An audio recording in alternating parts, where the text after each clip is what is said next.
हम सभी लोग इस समय गौमूत्र क्रांति पवलगढ़ के प्रांगण में एकत्र हुए हैं। एकत्र होने का सब्जेक्ट है नवदीप अग्रवाल, जो कि मुरादाबाद के रहने वाले हैं। हमारे साथ इस समय मौजूद हैं और केवल नवदीप अग्रवाल ही मौजूद नहीं हैं, बल्कि यहाँ पर खड़े वो तमाम लोग साक्षी हैं इस वीडियो को बनने के, जो इस वीडियो को शूट होता हुआ देख रहे हैं।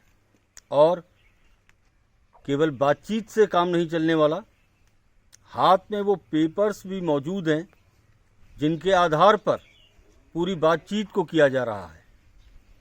तो नवदीप अग्रवाल अपनी माताजी श्रीमती मंजू अग्रवाल जी के लिए यहाँ 17 मार्च 23 को यहाँ आए थे और 17 मार्च 23 से और आज 25 अक्टूबर है। तो इस बीच जब आए थे तब क्या कंडीशन थी, आज भी आप यहाँ पर मौजूद हैं, क्या कंडीशन है, तब के पेपर्स ने क्या बताया था और आज का पेपर उन पेपरों को खंडन करके उनका क्या बता रहा है। मैं चाहता हूँ इस पर मंजू अग्रवाल जी के बेटे नवदीप अग्रवाल, जिन्होंने बड़ी दिल से, बहुत शिद्दत से मातृ सेवा को किया है, मैं चाहता हूँ ऐसे पुत्र सभी माताओं को प्राप्त हों। और अगली आवाज़ नवदीप अग्रवाल जी की हो। मैं गौमूत्र क्रांति केंद्र का तहे दिल से अभिवादन करता हूं और गौमूत्र क्रांति केंद्र के संपादक वेद जी श्री प्रदीप भंडोरवाल जी का तहे दिल से अभिनंदन करता हूं कि वो हम उनके संपर्क में जुड़े, जिससे कि मेरी माँ आज सकुशल हैं। मैं 17 मार्च 2023 को वेद जी के पास आया था। 14 मार्च 2023 को मैं दिल्ली के जो कही जाएगी सबसे बड़े अस्पताल में मैंने अपनी माँ को दिखाया था, जिसमें कि उनको कैंसर घोषित कर दिया गया था, जिससे कि मेरी एक तरीके से मनोबल पूरा टूट चुका था कि उन्होंने उनको लाइलाज घोषित कर दिया था।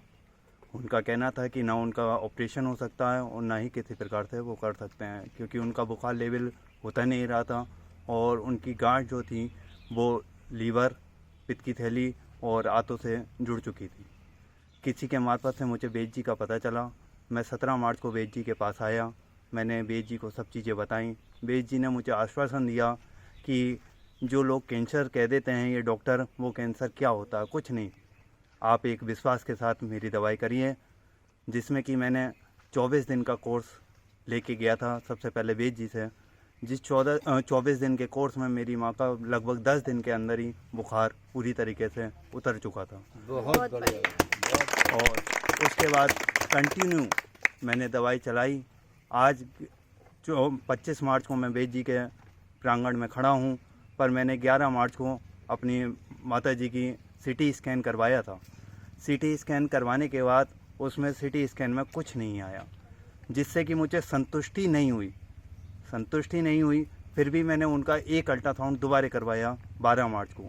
12 मार्च को जब अल्ट्रासाउंड करवाया तो उसमें भी कुछ नहीं आया। मैं 2-3 डॉक्टर मुरादाबाद के घूमा उनके पास रिपोर्ट लेके, तो उन्होंने ये कह दिया था कि भाई गांठ तो कहीं से कहीं तक दिखाई नहीं दे रही। क्या बात तो मैं गौमूत्र क्रांति केंद्र का तहे दिल से अभिवादन करता हूं और उन लोगों से ये कहूँगा कि आप अपने परिवार के इन बड़े बड़े डॉक्टरों के द्वारा चीर फाड़ ना करवा के एक बार गौमूत्र क्रांति केंद्र में आके वेद जी के संपर्क में ज़रूर आएँ और तहे दिल से इनका अभिवादन भी करता हूँ।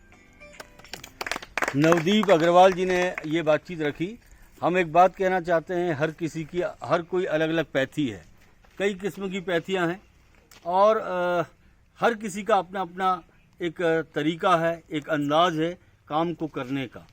हम तो किसी के लिए भी ये नहीं कहना चाहते कि कोई गलत कर रहा है या कोई सही कर रहा है, लेकिन जिसका भी जो विधान है उसका उसके साथ है। लेकिन ये रिजल्ट्स जो आप देख रहे हैं, ये रिजल्ट्स, ये मैं समझता हूँ ये प्रभु सत्ता की एक देन है और इसका पूरा श्रेय हिमालय के योगियों को है, उन संतों को है जिनकी वजह से आज ये पूरा का पूरा कार्यक्रम यहाँ पर चल रहा है।